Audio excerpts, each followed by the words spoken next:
Allô, j'espère que vous allez bien. Merci à tous ceux qui partagent les vidéos. Merci aussi à tous ceux qui mettent un petit pouce j'aime en bas de chaque vidéo. Que YouTube puisse les recommander à d'autres personnes. Actuellement en Allemagne, entre l'extrême droite qui est en train de prendre du pouvoir, les partis politiques qui sont au pouvoir, qui sont en train de se disputer entre eux parce qu'ils ne sont pas en accord sur un certain nombre de choses, il y a plein de personnes qui subissent les conséquences de ça. Récemment, sur Internet, on a vu un jeune qui a été expulsé à moins de 48 heures de l'Allemagne. Et nombreux sont des personnes comme lui qui sont expulsées ces derniers temps en Allemagne. Donc, il faut faire très attention lorsque tu es sur le territoire allemand ou lorsque tu veux entrer en Allemagne. Toi qui viens en Allemagne pour faire ta formation, je dis toujours, allez à la source chercher l'information. Allez au Ausländerbehörde pour savoir quel nombre de temps on vous donne lorsque vous venez faire une formation en Allemagne. Du coup, lorsque tu te mets en allant de formation à une formation, il faut savoir qu'à partir de tel nombre de temps, je n'aurai plus le temps de faire cela et je risque d'être expulsé à tout moment. Regardons d'abord la vidéo de ce jeune homme, comme il explique comment est-ce que son expulsion s'est passée et ensuite revenons commenter les choses par la suite. Ok, bon bref, je vais dire comment ça s'est passé. Puisque vendredi, je devais recevoir mon argent dans mon compte, ils n'ont pas envoyé l'argent dans mon compte. Je me suis dit que lundi, je devais avoir mon argent dans mon compte. Et comme j'avais rendez-vous à l'avocat, il a fallu que je parte d'abord écouter ce que l'avocat devait dire. Je suis allé là-bas. L'avocat lui a parlé, ce qu'il a eu à parler. Bon, il m'a fait comprendre que si on va me déporter là maintenant, c'est l'ambassadeur camerounais qui va donner le OK pour que la police allemande puisse me déporter. Et je suis rentré là-bas lundi pour rendez-vous avec l'avocat. Mardi, j'avais encore rendez-vous dans mon social mardi pour renouveler mon Oswald. Le Oswald comme marche à ça chaque 3 mois. Oui. Oswald comme marche à ça chaque 3 mois. Et je suis allé à 9h. Je donne mon Oswald à la dame qui travaille dans le bureau. Elle a pris mon bureau.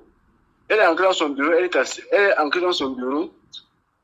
À un petit moment, elle sort encore dans son bureau. Elle me demande si ça va. Je dis que non, ça va un peu pas trop.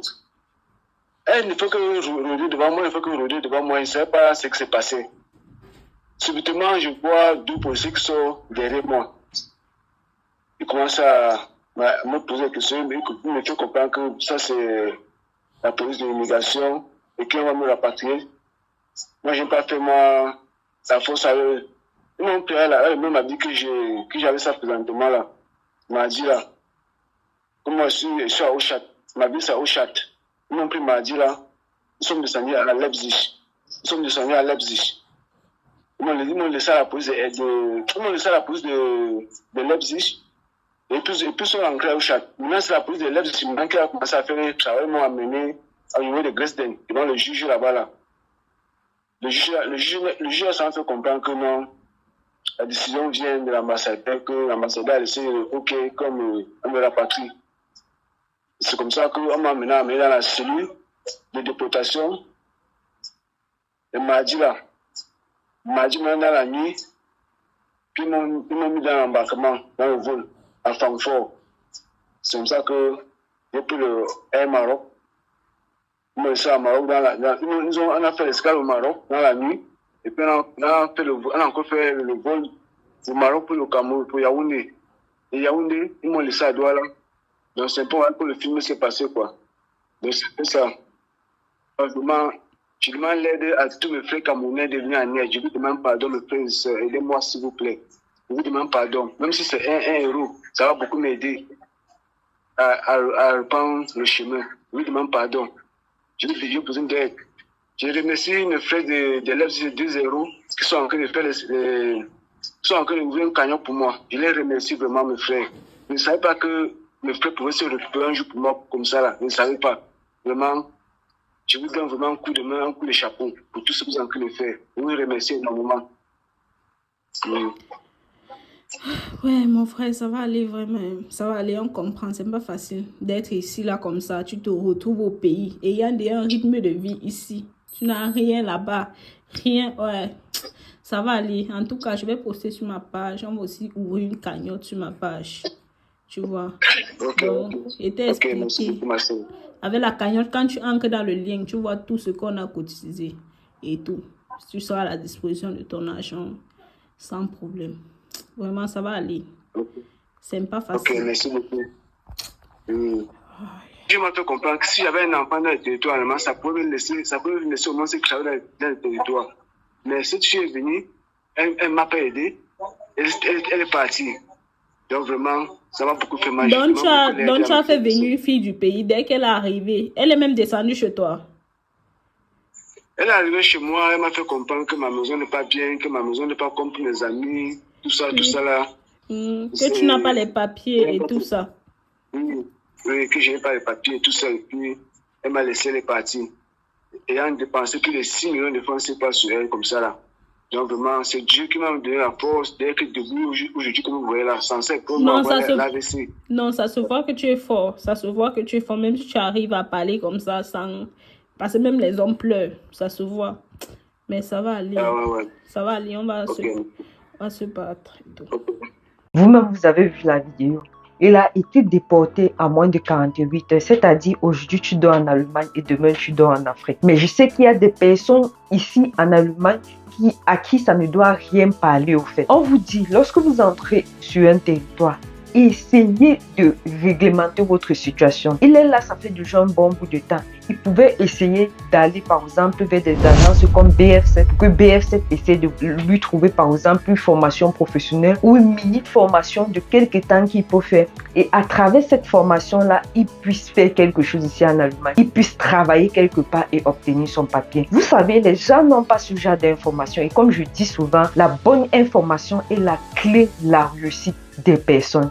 Je répète, la bonne information sera toujours la clé de réussite de chaque personne ici sur Terre. Quand tu n'as pas la bonne information, tu risques de mourir pour rien. Le voilà aujourd'hui. En un clin d'œil, il s'est retrouvé au Cameroun sans un sou. C'est-à-dire, on l'a même pas laissé la possibilité de rentrer chez lui. On n'a même pas laissé la possibilité que quelqu'un vienne lui rendre visite, lui donner quelques petits affaires, tout ce qui va avec. Non. L'habit qu'on l'a arrêté avec, c'est avec cette même habit qui s'est retrouvé en Afrique. Toutes ces choses sont encore ici en Allemagne. Je vous dis, et s'il n'a pas quelqu'un qui a de la main sur le cœur, qui peut aller chez lui ramasser au moins ces choses et l'expédier ça en Afrique. Ces choses vont rester ici en Allemagne. Le jour que le bailleur va constater qu'il n'a pas payé, on va venir ouvrir la porte, on l'écrit ne répond pas ou on l'écrit dit qu'il a été déporté. On ouvre la porte, on ramasse ces choses, on envoie ça, je ne sais où. Et puis c'est terminé comme ça. Donc il faut faire très attention lorsque vous êtes déjà sur un territoire qui n'est pas le vôtre et que vous fonctionnez sur ce territoire de façon irrégulière. Allez chercher l'information à la source. Il y a plein d'instituts ici en Allemagne ou dans d'autres pays qui sont prêts à vous aider. Il suffit de connaître quels sont ces instituts-là. Je dis souvent ici, choisissez bien les gens avec qui vous marchez. Tu vas dire, j'ai déjà choisi la personne avec qui je marche, c'est monté, c'est descendu. Est-ce que toi, tu apportes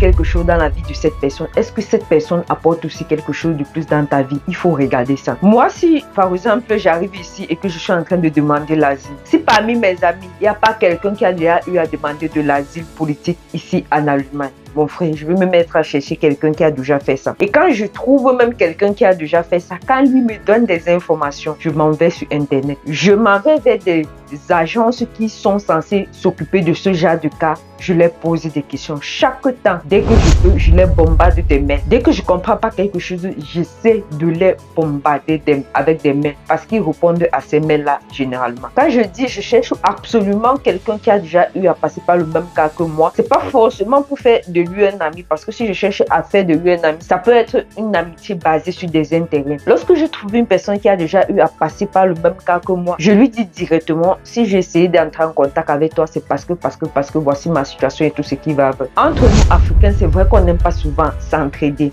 mais la petite information qu'il va te donner là, il faut essayer d'aller creuser un peu plus bas pour savoir. Si tu parles par exemple d'une agence, même si tu parles de ça de façon vague, va auprès de cette agence là. Ne va pas seulement sur Internet regarder les informations à propos de cette agence ou ne te limite pas seulement sur ce qu'il t'a dit. Va auprès de cette agence. Lève-toi, prends ton ticket de train, va auprès de cette agence-là. Demande l'information à la source. Même s'ils disent, il y a des gens qui disent que non, tu n'avais pas besoin de te déplacer. Il fallait soit appeler, soit envoyer un mail quoi que ce soit. Ne te gêne pas pour cela, même si tu dis que tu n'as pas besoin de te déplacer. S'il faut que tu te déplaces 50 fois et que la secrétaire qui est à l'entrée là te reçoive, ne te gêne pas pour cela. Déplace-toi si c'est nécessaire. Moi, je te dis ça. J'ai fait quelque chose ici et que pour que cela marche, au fait, cela dépendait de la pression que je mettais à cette agence-là, que ce soit de façon présentielle ou en ligne. Cela a fait en sorte que le traitement de mon dossier a été accéléré. Donc, c'est par expérience que je suis en train de te parler. On va tout simplement dire, c'est triste ce genre de situation. Dernièrement, je vous ai mis une dame là qui a fait 13 ans en Belgique et actuellement elle se trouve sur le point d'être déportée. Ce ne sont pas uniques ce cas-là qui existe. Il y a plein d'autres cas qui existent sur Internet. Juste que tu ne peux pas prendre tous ces cas-là et te mettre à faire des vidéos dessus. Ça serait vraiment beaucoup. Donc, je veux tout simplement sensibiliser les gens qui sont encore en Afrique. Lorsque vous venez ici, ne faites pas du suivisme. Quand tu viens pour faire une formation ou quand tu viens pour étudier, il faut savoir que tu as un temps pour cela. Lorsque tu viens, par exemple, pour être baby sister, il faut savoir qu'après un an, tu ne peux plus faire du babysitting sur le territoire allemand. Donc, il faut déjà anticiper sur ce que tu dois faire après un an. Soit aller dans le sens du bénévolat, soit aller dans le sens de la formation professionnelle. Si tu veux aller travailler en tant que bénévole, qu'est-ce qu'il te faut? Si tu veux aller faire la formation professionnelle, qu'est-ce qu'il te faut? Dès le premier jour que tu arrives sur le territoire, il faut déjà te mettre à planifier, je dis bien à planifier ta sortie. Si tu es, par exemple, venu en Allemagne en tant que baby sister, si tu es venu en Allemagne pour faire le hospital, sur ton visa, au fait, il y a des choses qui sont écrites. Le cachet qu'ils mettent là, pour montrer que tu es entré en Allemagne pour faire hospital, il y a des choses qui sont écrites. Il y a par exemple des trucs comme tu ne peux pas travailler à ton propre compte ou tu ne peux pas dépasser un certain nombre de travaux. Bref, il y a des trucs qui sont écrits. Lis ça si tu ne comprends pas quelque chose. Le jour que tu peux faire ta carte de séjour au Ausländer Behörde, pose-les des questions. Ils vont te donner des réponses à cela. Les types de visa de hospital diffère d'une personne à une autre ou diffère d'une formation à une autre. C'est pas parce que telle personne t'a dit que pour son type de visa, voilà ce qui a été dit, que ça veut dire que pour ton type de visa aussi, c'est la même chose qui a été collée là-bas. Non. Si tu ne comprends pas quelque chose, écris un mail au Ausländer Behörde. Si tu ne comprends pas quelque chose, essaie de te renseigner aux organisations à but non lucratif qui sont là très nombreux, qui défendent le droit des personnes immigrées. Ne reste pas seulement dans ta maison en pensant que la solution va quitter du ciel et venir te trouver là, que Dieu va faire miracle pour toi. Ça ne marche pas comme ça. KS Boumadi t'a donné le plantain, il t'a donné le pilon, il t'a donné le mortier. Toi-même, essaie de piler aussi le fruteau là pour pouvoir manger. N'attends pas qu'il vienne encore piler ça pour pouvoir te donner à manger. Voilà un gars que Dieu l'a donné la chance, mon frère, d'entrer en Europe. Après tant de temps passé sur le territoire, je ne comprends pas comment est-ce qu'il a pu faire jusqu'à ce que sa situation n'a pas pu être régularisée. Comment est-ce qu'avec ce temps qu'on dit que le dehors là c'est dur, le dehors là il y a des problèmes, l'extrême droite est en train de prendre le pouvoir, de tel côté ils sont en train de se bagarrer, ils sont en train de rapatrier les gens de façon vraiment même illégale si on peut dire comme ça, mais ils s'attardent toujours sur des futilités ou sur des choses comme aller chercher la femme au Cameroun pour qu'elle vienne en Occident parce que franchement il y a des gens que même quand on fait des vidéos comme ça va pas les conseiller, mais ceux que ça peut les conseiller, que ça leur conseille. S'il te plaît, si tu trouves la vidéo intéressante, n'hésite pas de partager la vidéo. C'est ça qui fait grandir la chaîne. C'est ça qui peut permettre à quelqu'un d'éviter un certain nombre de pièges. Allez, rendez-vous à la prochaine vidéo. Hello, j'espère que tu te portes bien. Merci de t'abonner à la chaîne. Merci de mettre un petit pouce like à cette vidéo pour nous encourager. Pour toutes vos procédures vers l'Allemagne, n'hésitez pas de faire confiance à FSCS, leader actuel sur le marché pour les procédures d'immigration vers l'Allemagne. Si tu veux faire les cours de langue, si tu veux étudier, si tu veux avoir un contrat de formation ou Ausbildung encore, si tu veux faire un regroupement familial ou encore monter ton dossier pour la chance 1-4, n'hésite pas de contacter les numéros qui sont sur cette fiche pour qu'on puisse vous donner toutes les informations nécessaires. À date d'aujourd'hui, FSCS est situé dans 4 pays en Afrique, à savoir le Cameroun, le Sénégal, le Mali, le Burkina Faso. Mais on peut monter ton dossier peu importe le pays dans lequel tu te trouves. Mais nos bureaux sont situés principalement dans des 4 pays dans lesquels je viens de citer. Donc n'hésite pas de faire confiance à FSCS. N'hésite pas à écrire aux numéros qui sont sur cette fiche pour qu'on puisse vous donner plus de renseignements. Allez, rendez-vous à la prochaine vidéo.